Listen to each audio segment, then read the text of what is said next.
안녕하세요. 안홍입니다. 오늘은 코로나 위기로 인한 1차 미중 패권 전쟁의 결과에 대해서 함께 살펴보기로 하겠습니다. 지금 미국과 중국은 100년 사활을 건 패권 격돌을 벌이고 있습니다. 과연 누가 승리할까요? 일부에서는 미군 패권 전쟁이 쉽게 봉합될 것이라는 견해도 있습니다. 그러나 결코 그렇지 않습니다. 미중은 결코 패권을 양보할 수 없는 상황입니다. 그럼 왜 그럴까요? 패권을 양보해서는 앞으로 미중 모두 생존이 불가능하기 때문입니다. 첫째, 미국으로서는 패권을 결코 양보할 수 없는 상황입니다. 미국의 입장에서는 앞으로 중국이나 인도에게 패권이 넘어가고 이들이 결정하는 룰에 따라서 살아간다는 것은 용인할 수 없는 선택입니다. 이에 따라 이미 미국 의회에서는 중국의 패권 도전을 주저앉혀야 한다는 쪽으로 의견이 일치된 상황입니다. 그 결과 미국은 100년 사활을 걸고 중국의 패권 도전 타단에 나서고 있습니다. 그러면 왜 미국은 패권을 양보할 수 없는 것일까요? 미국이 세계 패권을 잃는다면 결국 모든 것을 잃게 되고 생존이 어려워지기 때문입니다. 기본적으로 미국의 세계 패권의 핵심 축은 금융 패권, 즉 달러 패권이라고 할 수 있습니다. 그것을 가지고 천문학적인 경상적자와 재정적자를 떠받치고 기술 패권, 산업 패권, 시장 패권, 군사 패권을 뒷받침하고 있으며 미국 세계 패권의 핵심 기반으로 자리 잡게 되었습니다. 이렇게 된 것은 무엇보다 80년대 이후 글로벌 시장 시대에 들어서면서 미국이 달러를 인플레 없이 무한 발행할 수 있게 되었고, 더구나 미국의 달러 패권의 위력이 무한대로 급신장하면서 가공할 위력을 발휘할 수 있게 되었기 때문입니다. 즉 80년대부터 정보화 혁명, 개방화 혁명, 글로벌화 혁명으로 인해서 각국 시장은 하나의 세계 시장으로 통합되기 시작했고, 더구나 동구권 사회주의 국가들을 포함해서 수많은 신흥국들이 세계 시장에 줄줄이 참여해서 급성장하게 되면서 세계 시장 규모는 크게 확대되었습니다. 그 결과 미국은 달러를 더욱 무한대로 발행할 수 있게 된 것입니다. 기본적으로 세계 경제가 성장할수록 그만큼 미국에 달러를 공급해야지 세계 경제가 원활히 돌아갈 수 있기 때문입니다. 이와 함께 달러 패권의 위력은 점점 더 급신장하기 시작했습니다. 71년도에 닉슨 대통령이 달러의 근본위제를 폐지하고 고정환율제를 변동환율제로 바꾼 이후에 달러와 미국 채발행은 급격히 증대하기 시작했습니다. 더구나 80년대 이후부터는 자본의 글로벌 이동성이 급진장해서 전 세계를 이동해 다닐 수 있게 되면서 달러 자금의 파괴력은 가공할 위력을 발휘하게 된 것입니다. 이제는 거대한 달러 자금이 한 나라에 드나드는 것만으로도 그 나라의 금융위기를 유발하고 부와 자산을 대거 옮겨갈 수 있게 되었습니다. 70년대 남미의 금융위기, 80년대 아시아 금융위기, 2000년대 동유럽 금융위기가 모두 기축 동아국들의 거대 자금이 유출입하면서 유발한 것입니다.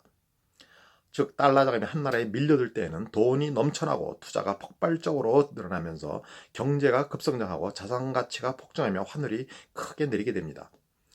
그러나 반대로 달러가 유출되기 시작하면 투자가 썰물처럼 빠져나가고 금리가 급증하고 기업들이 대거 몰락하면서 부채와 버블 위기가 터지고 결국 금융시장이 폭락하면서 경제의 위기와 금융위기를 맞이하게 됩니다.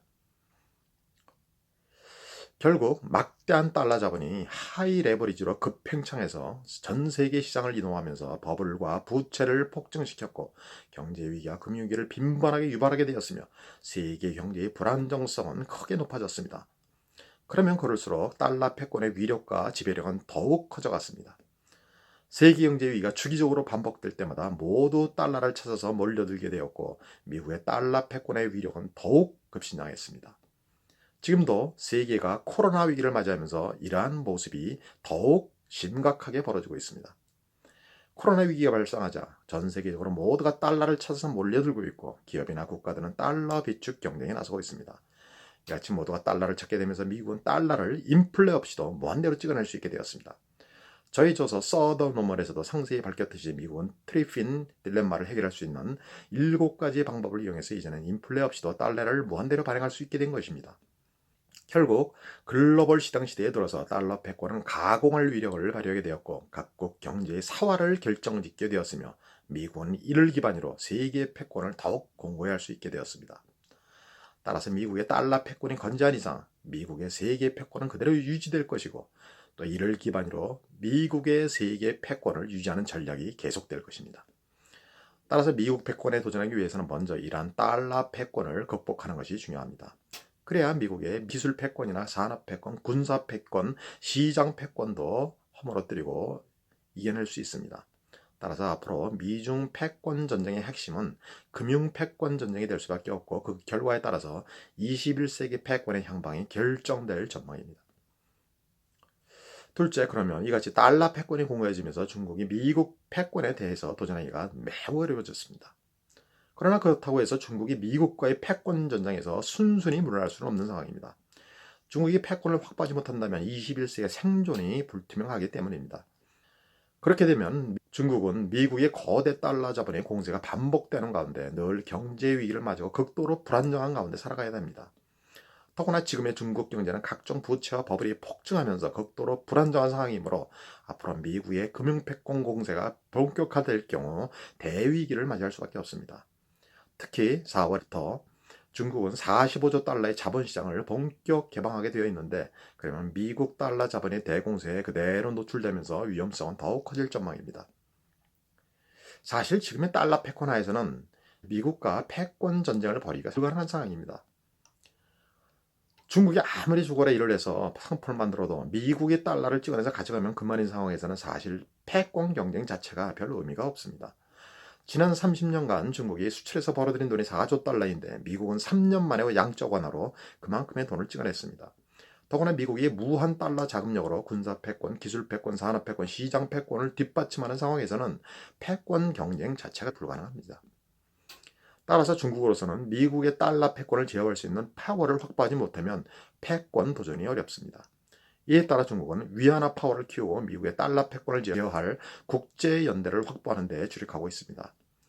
위안화를 이미 준기축통화로 만든 데 이어서 IMF에서 위안화 비중을 계속 높이는 데 주력하고 있고 나아가 중국과 똑같은 동병상련의 입장에 있는 다른 신흥국들을 규합하고 EU와도 협력하며 신세계 금융질서 창출을 도모하고 있습니다.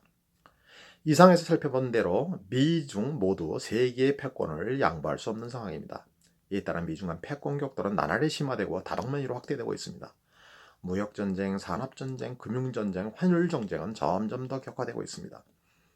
더구나 앞으로 중국 경제가 더욱 성장하고 미중 간 경제력 격차가 줄어들수록 미중 간 패권 격돌은 점점 더 극렬해질 수밖에 없습니다. 대체적으로 10년 이내에 미중 경제력이 역전되고 2050년경에는 격차가 2배까지 벌어질 것으로 전망되고 있는 만큼 앞으로 10년 이내에 미중 간 패권 격돌은 극대화될 전망이고 2차, 3차 패권 전쟁이 이어질 것입니다. 이런 상황에서 이번에 코로나 위기가 발생하면서 미중 경제를 강타하게 되었고 미중 패권 대결 구도에도 새로운 변화를 유발하게 되었습니다. 그 결과 미중 1차 패권 경쟁은 이번에 결말이 나게 될 전망입니다. 과연 코로나 위기는 누구를 승자로 만들어 놓을까요? 기본적으로 코로나 위기로 인해서 미국과 중국 모두 커다란 위기를 맞이했습니다. 실물 경제가 허물어지고 실업자가 폭증하고 수많은 기업들이 뒤쳐서 몰락하면서 금융위기도 심화되고 있습니다. 그러나 이러한 코로나 위기에 대응하는 측면에서는 중국이 선방한 측면이 많습니다. 중국은 짧은 시간 안에 코로나 확산을 저지하고 먼저 살아났습니다. 이에 반해 미국은 지금도 코로나 위기가 점점 더 심화되고 있고 경제 활동이 거의 중단되면서 심각한 위기를 맞이했습니다. 앞으로 미국에서는 코로나 위기가 장기화된다면 실물 경제는 물론 금융 재정 부분에서도 치명적인 타격을 받고 경제 위기가 전면화될 수밖에 없으며 후유증도 매우 클 전망입니다. 그 결과 미국은 중국에 대한 공세보다는 국내 위기를 수습하는 데 당분간 주력할 수밖에 없는 상황입니다. 따라서 지금으로서는 중국이 상대적으로 유리한 국면을 확보했다고 볼 수 있습니다. 그러나 문제는 미국은 금융패권을 가지고 있는 반면 중국은 그것이 없다는 사실입니다. 코로나 위기로 인해서 달러 패권의 위력은 오히려 무한대로 더 커지고 있습니다. 각국의 경제활동이 중단되고 기업 실적이 악화되고 소득과 소비력이 위축되고 경제 위기가 심화될수록 모두가 안전자산인 달러를 찾아서 몰려들고 있고 이제는 미국채와 금까지 팔아치우면서 달러를 사들이고 있습니다. 그 결과 미국 달러 패권의 위력은 더욱 커지고 있고 달러를 발행할 수 있는 여력도 무한대로 확대되고 있습니다. 이미 미국은 각국이 보유한 미국채를 담보로 해서 달러를 대대적으로 공급하고 있습니다. 이에 따라 미국은 그 어느 때보다 달러를 무한 발행해서 국내 부채를 해외로 전가하고 해외에 불을 옮겨다가 살아갈 수 있게 됐습니다. 나아가 전 세계의 위기에 빠진 나라들에서 헐값이 된 우량자산이나 기업들을 대거 인수해서 더욱 부를 늘릴 수 있게 되었습니다. 결국 미국은 코로나 사태로 극도의 위기를 맞이했지만 가공할 달러 패권의 위력을 기반으로 다시 살아날 전망입니다. 앞으로 금융위기, 증시위기, 채권위기가 발생한다고 해도 미국은 무한 달러를 찍어내서 이를 막고 버틸 것입니다. 그리고 미국이 달러를 가지고 지원하는 국내외 기업들은 살아남고 또 그런 나라들만 살아남고 나머지는 몰락하게 될 것입니다.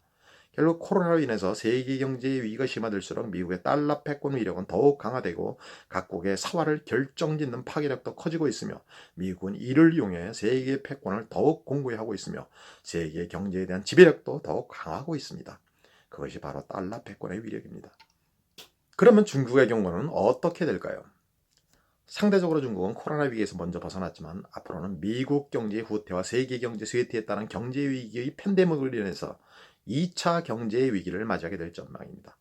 그 결과 수출이 저하되고 중국의 부채 위기, 버블 위기가 터지면서 대위기를 맞이하게 될 수 있습니다. 무엇보다 지금 중국은 세계에서 가장 부채를 빠르게 크게 확대하며 버티는 매우 불안정한 경제 상황에 놓여 있습니다. 이런 가운데 코로나 위기가 강타하고 세계의 시장이 위축되고 수출이 줄어들고 경기 침체와 고용위기가 지속된다면 중국의 거대한 부채와 버블이 꺼지고 자산 가치가 폭락하면서 금융위기, 부채위기, 버블 위기를 맞이할 수 있습니다. 이로 인해 중국 경제가 위기를 맞이한다면 결국 미국의 달러 지원에 의존해서 생존을 도모할 수밖에 없습니다. 더구나 중국의 가장 문제는 사회주의 시장 경제의 구조적 폐해라 할 수 있습니다. 이러한 것 가지고는 오래 버틸 수가 없습니다. 지금 종기업이나 지방정부, 그림자금융, 수많은 기업들의 부채가 폭증하고 있는데 이러한 상태로 계속 가면 부채 위기가 폭발하는 것은 시간 문제일 뿐입니다. 그러면 사회주의 시장 경제 체제가 결국 허물어지고 근본적인 노선 전환이 불가피해질 것입니다. 그것은 정치 체제의 변화도 촉발하게 될 수 있습니다. 결국 중국의 사회주의 시장 경제는 소련처럼 내부적으로 위기를 맞이해서 허물어지고 새로운 시장주의와 민주주의 체제로의 전환이 이루어지게 될 것입니다. 이러한 변화는 북한에도 노선 전환을 유발하게 될 전망입니다. 결국 중국이 취약한 사회주의 시장 경제 체제 가지고는 미국과의 패권 경쟁에서 결코 이길 수 없습니다. 이러한 중국의 부채 위기가 급행창에 있는 취약한 상황에서는 앞으로 미국 달러 자본의 대공세가 전개되면 버티기 어려울 것이기 때문입니다. 결국 1차 미중 패권 전쟁에서는 미국이 승리하는 것으로 일단락 지어질 전망입니다. 그러면 이렇게 미중 패권 전쟁은 완전히 끝나게 되는 것일까요? 아닙니다. 미중 패권 전쟁은 이후에도 2차, 3차 패권 전쟁으로 이어질 수밖에 없는 상황입니다. 기본적으로 중국 경제의 진로는 80년대 이후 일본 경제의 진로와는 근본적으로 다를 수밖에 없습니다. 당시 일본의 경우는 국내 시장이 작아서 미국 시장에 의존해서 성장할 수밖에 없었고 따라서 1984년에 미국이 플라자 합의로 대폭 환율 결상을 요구하자 이에 굴복할 수밖에 없었습니다. 이후 앵고 현상이 30년간 지속되면서 침체가 장기화되었고 패권 도전에서 완전히 좌초하게 되었습니다. 그러나 중국은 일본과 달리 자체 시장이 워낙 크고 남미, 아시아, 아프리카 등지로 세계 곳곳으로 시장을 개척하면서 미국 시장에 대한 의존도를 줄이고 있는 만큼 미국이 일본식으로 중국을 압박하기에는 한계가 있습니다. 결국 중국은 코로나 위기로 커다란 위기를 맞이한다고 해도 이후에 다시 경제가 다시 살아나서 성장을 계속하게 될 전망입니다. 그 결과 시간은 다소 늦춰지겠지만 결국 미국의 경제력을 뛰어넘게 되고 2050년경이면 격차를 2배 이상 확대할 수 있을 것입니다. 그리고 2차, 3차 패권 전쟁이 다시 전개될 것입니다. 과연 그 결과는 어떻게 될까요? 이에 대해서는 나중에 별도로 알아보도록 하겠습니다. 오늘은 이것으로 방송을 마치도록 하겠습니다. 감사합니다.